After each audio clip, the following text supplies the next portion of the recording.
Hello, everybody. Welcome back to Strife's Talking Points. I have been actually getting a few views on some of the videos here lately, so I'm kind of excited about that. Just trying to show what I see in the world and do a little research for everybody so you can kind of get a fuller picture of what's going on.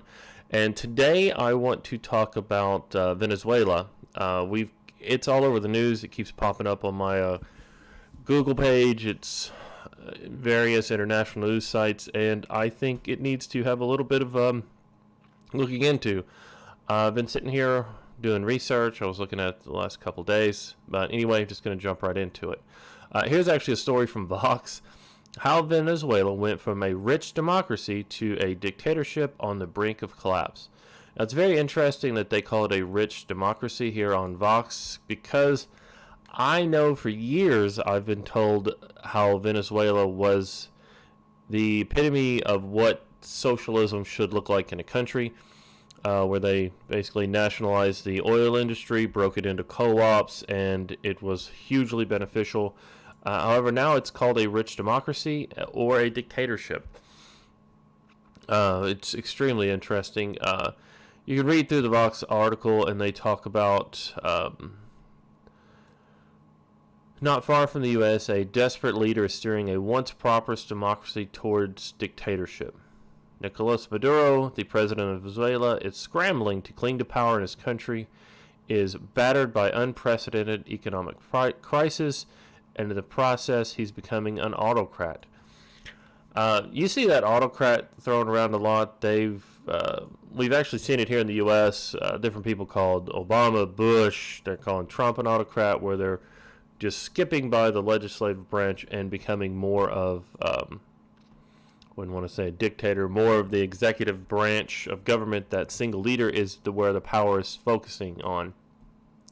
Maduro is tossing political opponents in prison, cracking down on growing street protests with lethal force.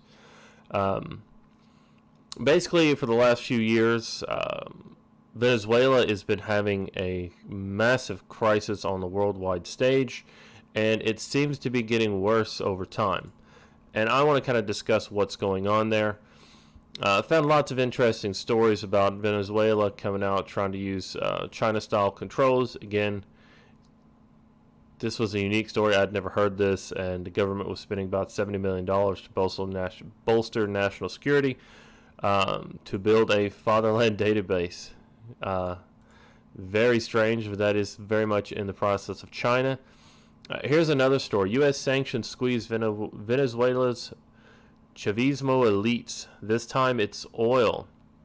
U.S. has had sanctions on Venezuela for almost a decade now. I believe they started more than a decade now on various items. And it's slowly but surely crushing the country. Until now, White House executive orders were only targeting government officials in certain sectors of the economy. Now the sanctions will finally hurt the one sector that is responsible for the 90% of government's revenues. Many outstanding contracts are still expected to be honored in the coming days, but new deals with PV, this is the Venezuelan oil company, are being subject to restrictions. From April, sanctions are expected to kick in.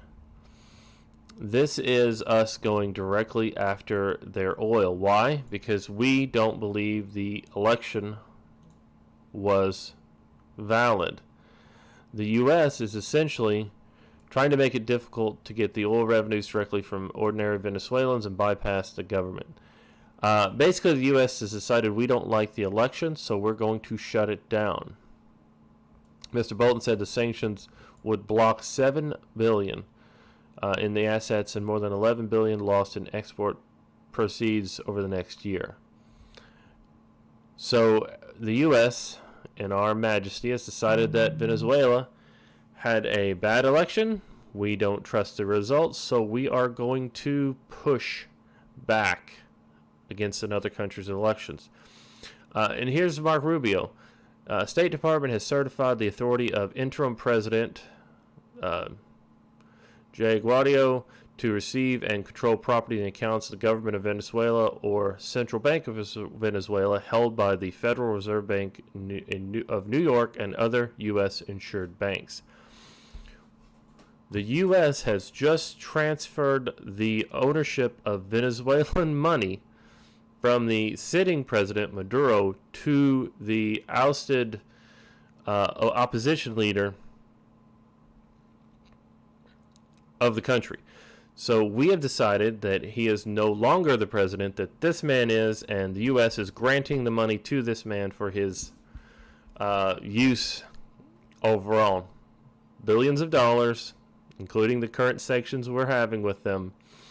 And that's the thing we're doing. Basically, slowly rolling our beliefs of regime change, not allowing the nation to do it itself, through sanctions, through transfer of property, through blocking markets. Trump's administration foreign policy towards Venezuela includes supporting a boycott of Sunday's elections in Venezuela. This is last year. They had an election. We supported people boycotting the election, which in effect means no matter who is elected, because of the boycott, those elections are deemed false. I'm sorry, it is really bad storms outside right now. But we supported a boycott of the elections in the country so that we, as a country, the U.S., could say those elections are invalid, hinting at the possibility of a coup. Well, we're almost a year later, and now we're pushing for that coup and enacting harmful sanctions with consequences for democracy in the country beset by poverty and unrest. So the country was having issues. We already had sanctions on them. We decided that, hey, we support your boycott of the election, so don't even vote. And pushing for a coup. This is last year. We have been slow rolling this regime change in Venezuela for over a decade now. This is straight out U.S. imperialism falling out there. We want to change the government of the country because we don't like what they're doing, and it hurts U.S. business interests in the area, and this is how we do it. It used to be generally frowned upon calling military coups and U.S. intervention in Latin America. Not anymore. At least not when it comes to Venezuela, a country where, according to the prevailing narrative, a brutal dictator is starving the population and quashing all opposition. Let me look for this. Here's how the government rolls. Chavez was elected immediately, started making the reforms, took over. U.S. sanctions start coming in. They rebound. Maduro's elected, and then we just shut the whole thing down through U.S. sanctions. Drop in oil prices, and President Maduro is blaming imperialists in the U.S. and Europe for waging economic war against Venezuela and imposing sanctions on members of the government and various markets. That's something they've been doing, is small markets, different commodities they can no longer get in the country. One of them I read was Venezuelan crude oil is heavy, thicker, so there's a chemical agent that you put into it to make it flow faster, and that comes from the U.S., and we've blocked their ability to access it. A strong performance by this is the election here.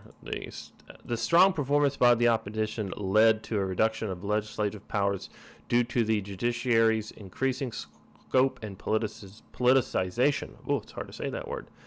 The Supreme Tribunal of Justice, TSJ, the Supreme Court, controlled by that's the party, invalidated 3 deputies' elections from the opposition. When this ruling was not accepted by the Assembly, its powers were stripped. So the Supreme Court invalidated elections of deputies. The Assembly didn't like it, so they stripped the power from the Assembly. I'm pretty sure that's what we would consider Congress.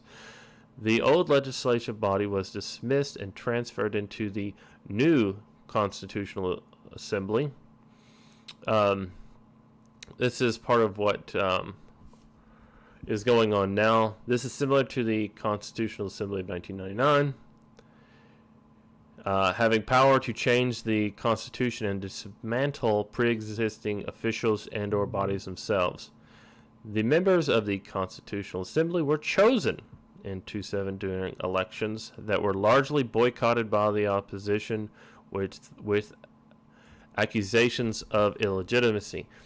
They boycotted the election, didn't participate, didn't put up the people, and here we have it. A slow-rolling U.S. or whatever regime change of the government, which is under duress because of sanctions. Timeline. So now we have frozen their assets in the U.S. We've turned them over to the opposition. We block markets for them, and they're essentially starving because they cannot receive aid and food. And as you go through this, you see January 14, in the midst of high levels of violence, food shortages, and the scarcity of basic goods are leading people into protests, violent. It's in the street. You see a lot of this. The government was forced to make cuts in public spending, making it different for poor Venezuelans to access food and medicine. Again, you see the effect of our sanctions and the blocking of markets. On December 30th, Supreme Court blocked 4 newly elected lawmakers from joining. This is kind of where the downhill slide really starts, in there when they block them and they basically boycott the elections in the next round. On July 30th, they boycotted that. November 8th, the United Nations Refugee announced that over 3 million people had fled Venezuela due to massive shortages of food and medicine. We're just going to click on this. Refugees and migrants from Venezuela cleared 3 million. They're just breaking out of the country. Again, why are they leaving the country? Because of overwhelming sanctions from the U.S. and Europe. Because we need the regime changed. This is just part of the way that the U.S. and other nations kind of view some of these countries. You see it in what we've done in Syria, in the Middle East, in whatever nations. Once we start with sanctions and start with all the other stuff, start with blockading, basically banning most countries that want to deal with the U.S. from being able to get there. Here's one of the world news timelines. So, pressure on Venezuelan President Nicolas Maduro on Monday when the United States sanctioned the economic collapse. Economically collapsing country's key oil exports in a bid to boost the other leaders' plans to hold new elections. Essentially, if elections are held now, one guy gets to say, hey, when I'm elected, all these sanctions will end, food will pour into the country, aid will come in, and the old government will be out. I'm not sure that that's what the U.S. should be pushing for. These are another country which we disagreed with their policies and just have sanctioned and wrecked that nation over time. I don't know why you don't see this as a bigger story. If the U.S. frees up the money, allows them to deal in U.S. markets and foreign markets, the humanitarian crisis will pretty much go away. However, we are actively supporting this to go on. I saw this here the moment Venezuelan troops crashed the border into Colombia. Just watch this. There they come.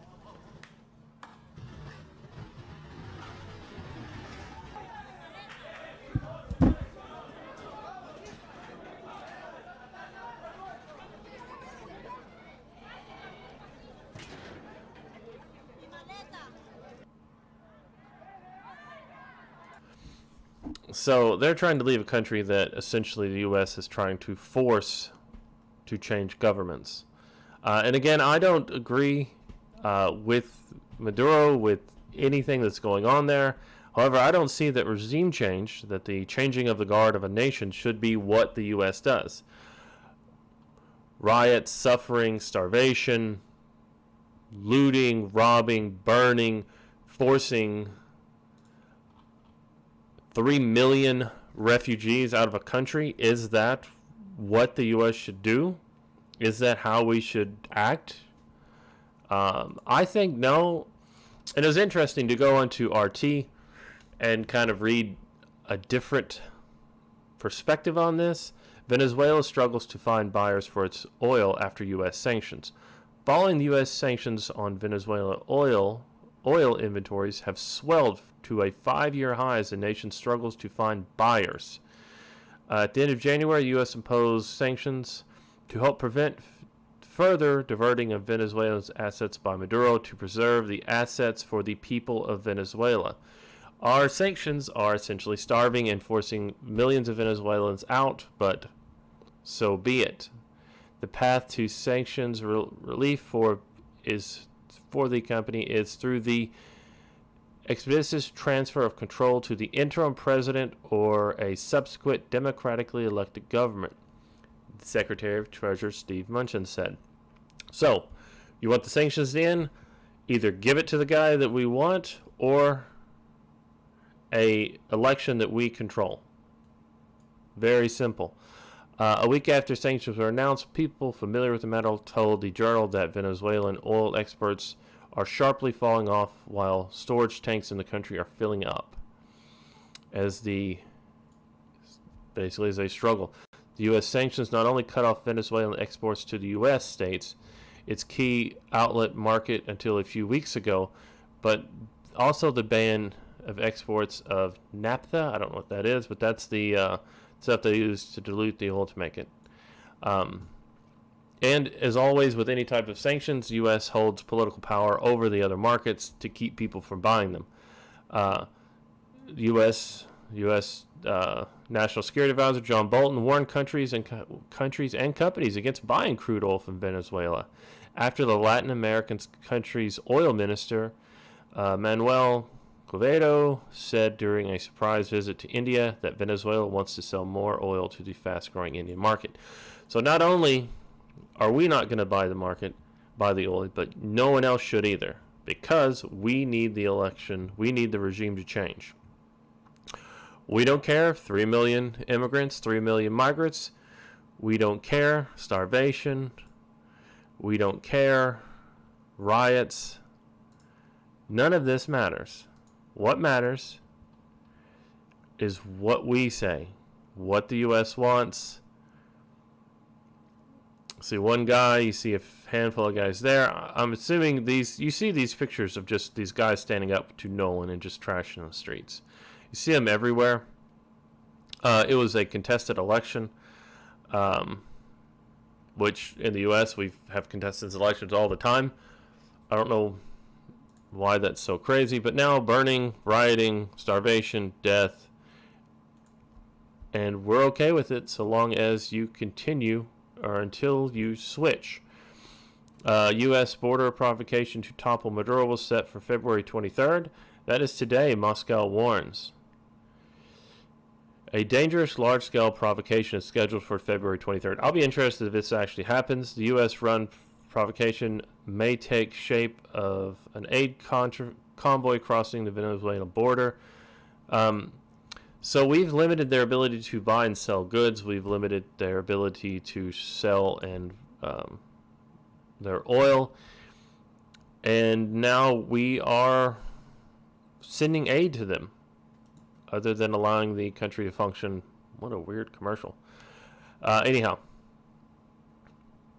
So that's my thoughts. It seems to be that a lot of this is a contested election within the country that we supported a boycott of by saying, hey, don't go in the elections, and then we'll force a regime change, which is what you see today. You see starvation, you see millions of refugees, you see one of the biggest problems with how the U.S. treats the rest of the world. It's this imperialism where it's our businesses and our ways, when it shouldn't. These nations have their own self-determination.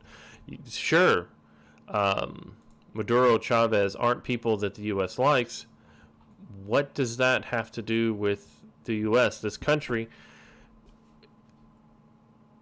under these governments, socialism under all circumstances has failed everywhere.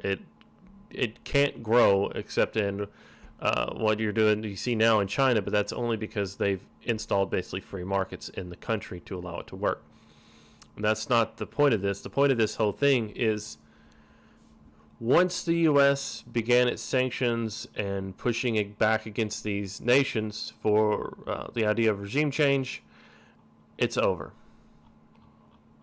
These small countries, even if they have rich oil wealth, once we get in there and start fighting it, it's over. And that's why you see so much pushback against the U.S. Globally, is we are pushing not for the rights of the people, but we are pushing for what we want in that country. And I don't, as a U.S. citizen, I don't think that's what we should go for. So thank you for your time. Sorry this video is much longer than I wanted it to be. I thought 5, 10, maybe 15 minutes total, and I've rambled for 20.